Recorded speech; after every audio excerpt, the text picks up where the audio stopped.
Mecca. We've got to talk about Mecca. If this book came from Mecca, folks, then obviously we must go back to Mecca to see if there was a Mecca. Wait till you see what we have found.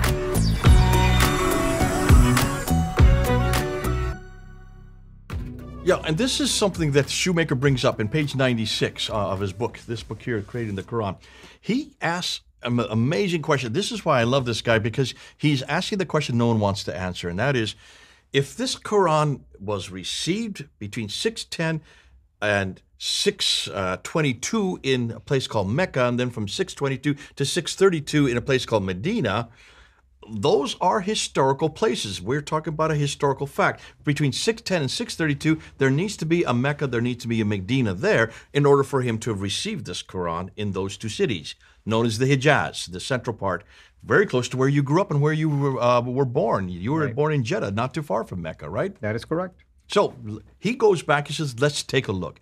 Could this book, the Qur'an, with all its sophistication, with all its enormous amount of theology, enormous amount of bibliology, because it's talking about biblical characters, it's talking about biblical places, it's talking about biblical events, it's talking about theological disputes, it's talking about even Christian disputes, enormous anti-Trinitarian versus Trinitarian disputes. Who is Jesus?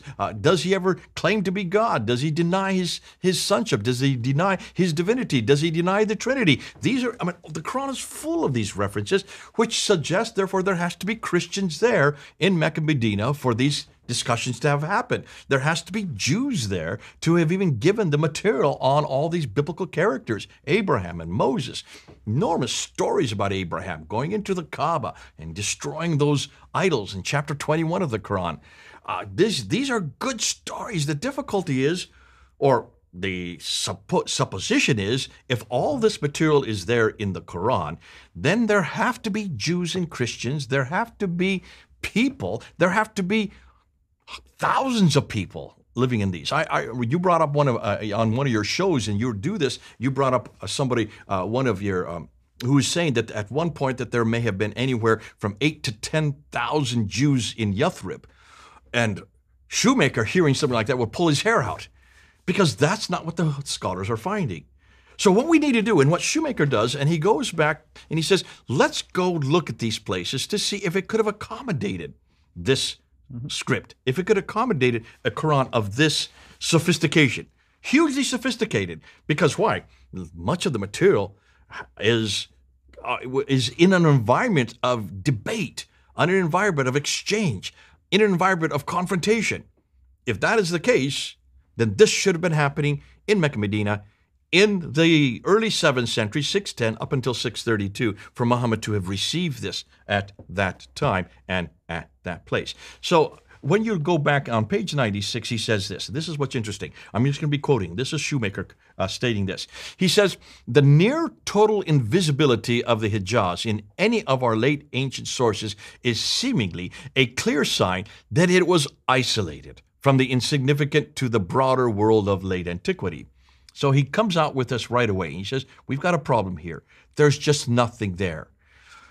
Hawting, Gerald Hawting, who is my professor at School of Oriental and African Study, he was the one that really introduced me to this back in the we're talking about the last century, which shows my age. I was there in London, and I was going to school, and I did this course at the school at SOAS, and we did a whole year of just looking at the origins of Islam. And one of the first things he said when he was there in class, he said, I've spent 20 years learning the languages, archaic languages of the Levant and this part of the world to try to confront the Bible. After 20 years, I wasn't getting anywhere, but I already had the languages down. So I decided to turn my energies onto the Quran and ask the same question that had been asked of the Bible. Let's ask these questions of the Quran. This is the first day of class. He said this to all about 50 students who were in his class at that time. And he says, what you're going to hear for the next year is going to be a little unsettling. There were about 20 Muslims who were in the class at that time. They all left, probably. Within 2 weeks, all but one of them left. And when they left, they were slamming the door and yelling things that were not that pleasant at Dr. Hawting. But what was Hawting doing that was wrong? What was he doing? He was just applying academic historical criticism. Historical he was principles, asking the same questions in 1994 and 1995 when I was there that Shoemaker is asking in 2022, which is the question everybody asks. And that is, if this book, the Quran, this one here, existed between 610 and 632 in the Hijaz, Mecca and Medina, then it should fit the Hijaz in between 610 and 632, sorry. It should fit that environment. It should fit that place. It should fit those people. It should fit that time. So what did Hawting find out? Well, let's read what he said. He said, it turns out that the image of Mecca, which we find in so much modern scholarship, as well as in the early Islamic tradition, which both portrayed as a major pilgrimage center and a sanctuary, is nonetheless a scholarly mirage. That's what he calls it. This is just a mirage. There simply is no sufficient evidence, even from the late Islamic tradition, to support the existence of any pilgrimage to a place called Mecca prior to the rise of Islam. And so Mecca seems to have been incorporated into the Hijaz only sometime well after Muhammad's lifetime, most likely in the later 7th century. Oh dear, this is Hawting saying this. So he says this in two different books written there in 2018. So the question that Shoemaker asked, well, then could Mecca possibly be this Becca or Jerusalem or a Qibla or early mosque? Where did this Quran place Mecca? Many scholars are beginning to believe that the Becca of the Quran could very well be Jerusalem, where many of the mosques seem to be facing. Dan Gibson, you and I did a whole series on this. And Shoemaker's asking a very good point. Mel and I did a series looking at, with Paul Ellis. Paul Ellis has done a great work of looking at what we call the Jerusalem thesis. And he got back and he found out that Becca actually is well known. Becca is where the pilgrims, the Jewish pilgrims, would stop before they went into Jerusalem. It was like the last stop to get rested before you go and do all your sacrifices there at the temple.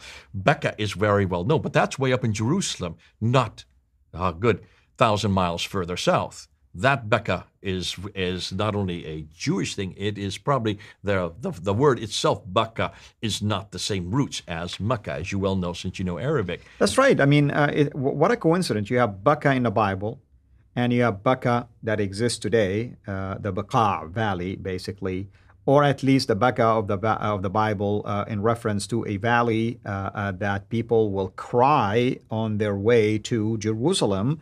And somehow the Quran uses that word to represent Mecca, which is a geographical area that is way up north. What a coincidence. What a coincidence, yeah. And this is why, if people are going to talk about where the Quran comes from, you need to ask the first question. If all the Islamic narratives, standard Islamic narrative, if all the traditions, if all the Muslims are giving lip service to Mecca, what are the scholars saying who actually studied Mecca? Now, probably the best one who studied Mecca is Patricia Corona herself. She wrote Hagerism in 1977. She wrote Meccan Trade in the Rise of Islam 10 years later in 1987. She is the only one that reads and writes the languages, 15 languages from that area, from that place. Therefore, she's the best qualified. I don't know of any Muslim that has done what she has done. And she has gone back, and this is her conclusion about Mecca. Let me just read her conclusion. This is from the Meccan Trade in the Rise of Islam, page 134 to 137. She says this: by all measures, the central Hijaz is that central area where Mecca and Medina are, and especially Mecca, appear to have been culturally isolated, except perhaps for the quite hypothetically possibility of some long-distance traders who might have interacted with Romans near the desert frontier. When she says desert frontier, you're talking about way farther north. The Romans did not come further down than Tabuk, possibly the Khaybar, but that's way up at the Gulf of Aqaba, way up in the north. That's where the Neom project is going to be is being built. It is highly significant, she continues. One should note that no source prior to the Quran makes any mention of Mecca, and the Quran itself mentioned it only a single time, and that's in chapter 48, verse 24. As we well know, the Quran that mentions it, probably even that verse is not a verse that was added into the Quran until possibly the 8th century. By the 8th century, then, yes, Mecca would have been well known, but not at the time of Muhammad, not at 570 when he was supposedly born there, not in 610 when he started receiving revelations there, and not in 622 when he moved from Mecca up to Medina. And you know what's so significant about Patricia Caroni's comment? She said that no source prior to the Quran makes any mention of Mecca. Well, logic will say, if Mecca didn't even appear until later time, what does that say about the origin of the Quran itself? Bingo. There we're going to go. Now, the next step, what I want to do, I want to continue with this theme. I'm going to move into this. I'm going to talk about what Shoemaker then comes to his conclusions on this, but also talk about what we now know about Mecca. Some of the things that you and I have talked about. Shoemaker is agreeing with us. He's supporting us completely. Amazing what he comes up with, but that's for the next episode. Wonderful, brother. So exciting, and I hope everybody is benefiting from this, and I can speak on behalf of Dr. J. We encourage you not only to watch it, but take the material. Take the material and use it in your own outreach, use it in your own debates, use it in your own apologetics, use it in your own evangelism, and also bring in awareness not just to the church, but to our Muslim friends. I'm sure many of you have Muslims in your own network that you can reach out to them in a far better way than we can connect with them. We only speak to them through the screen. You can speak to them face to face. We're doing this for their sake. We want them to find the true path to heaven, and that's our Lord Jesus Christ, and that's our invitation to them. Thank you, brother, as always. Thank you, everyone, for watching. This is Al Fadi, over and out. God bless. Thank you for watching this video. Be sure to like and subscribe to our channel, CIRA International, and click on the bell so that you receive notifications whenever we publish a new video or go live. I would also like to appeal to you to consider becoming a Patreon patron by clicking the link right below. By doing so, you can give towards the production of these videos. There are also other options for you where you can give to our channel. I thank you from the bottom of my heart.